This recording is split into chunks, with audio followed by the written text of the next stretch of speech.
তো হ্যালো বন্ধুরা, তোমরা সবাই কেমন আছো? তোমাদের জন্য আর একটা নতুন ব্লগ ভিডিও নিয়ে চলে আসলাম। হঠাৎ করে এই বন্ধু আমাকে ফোন দিয়ে বললো, বন্ধু তুমি আছো কত দূরে, তাড়াতাড়ি আমার সাথে দেখা করো, আমাদেরকে যেতে হবে একটা ফোন কিনতে। আমি বললাম বন্ধু তুমি 5 মিনিট দাঁড়াও মুড়ে, হাফিজুল ভাইকে বলে দিচ্ছি আমাদের জন্য ফোন রাখছে রেডি করে। ভাই বলল কি ফোন নিবা বলো তাড়াতাড়ি করে। আমি বললাম ভিভো 40 রাখেন রেডি করে। অবশেষে বন্ধুর সাথে দেখা করে যাত্রা করলাম আমরা শুরু। শান্ত বন্ধু গোদাগাড়ি চত্বরের কাজ দেখে ভিডিও করে রাখতে বলল কিছু। ভিডিও করতে করতে চত্বর ঘুরলাম, ভালো লাগলো কাজ দেখে।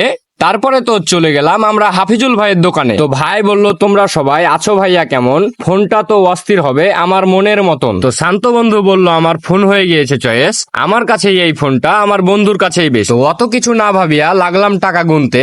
গুনাগুনি শেষ করিয়া আমার বন্ধুকে বললাম আমার কাছে ঠিক আছে, তুমি দেখো একবার ট্রাই করে। তো বন্ধু বলল হ্যাঁ বন্ধু আমি দেখি একবার গুনে। তো বন্ধু আমার টাকা গুনতে গুনতে মুখে চলে আসছে হাসি। শখের কোনো জিনিস নিলে কেমন করে আমি মন খারাপ করে থাকি, আর যদি আমি মন খারাপ করে থাকি তাহলে আমার বন্ধুরা বলবে আমাকে কি। তো অবশেষে আমাদের টাকা গোনা শেষ, দোকানদার ভাইকে টাকা দিয়ে দিলাম, দিয়ে তারপরে ফোনটা নিয়ে চলে গেল আমাদের আইসুতে। তো পরীক্ষা নিরীক্ষা করার পর ভাই বলল ভাই একটু আধা ঘন্টা বসতে হবে, কারণ বড় একটা অপারেশন করতে হবে, অপারেশন করার পর আপনাদেরকে ফোনটা দিচ্ছি। তো অবশেষে ভাইকে বললাম ভাই অপারেশনটা কি খুবই জটিল? ভাই বলল ডাক্তারের কাছে কোনো অপারেশন কি জটিল হয় নাকি? তো অবশেষে ভাইয়া বলল অপারেশন সাকসেসফুল, এই নাও ভাইয়া তোমাদের ফোন। তো ভাইয়ের কাছে বিদায় সিদায় নিয়ে আমরা আবার বাসার দিকে যাত্রা করলাম শুরু। এইদিকে তো গোদাগাড়ি চত্বরে এসে দেখলাম রেলিং এর কাজ করেছে শুরু। তাই তো বন্ধুদেরকে বললাম ঘুরতে আসতে হবে বন্ধু আবারও। তো অবশেষে আমরা ফোন কিনে নিয়ে চলে গেলাম। তো গোদাগাড়ির চত্বরটা আপনাদের কাছে কেমন লাগলো কমেন্ট করে জানাবেন, আর ভালো লাগলে লাইক কমেন্ট শেয়ার করবেন। তো দেখা হচ্ছে পরের ভিডিওতে, সবাই ভালো থাকেন, আসসালামু আলাইকুম।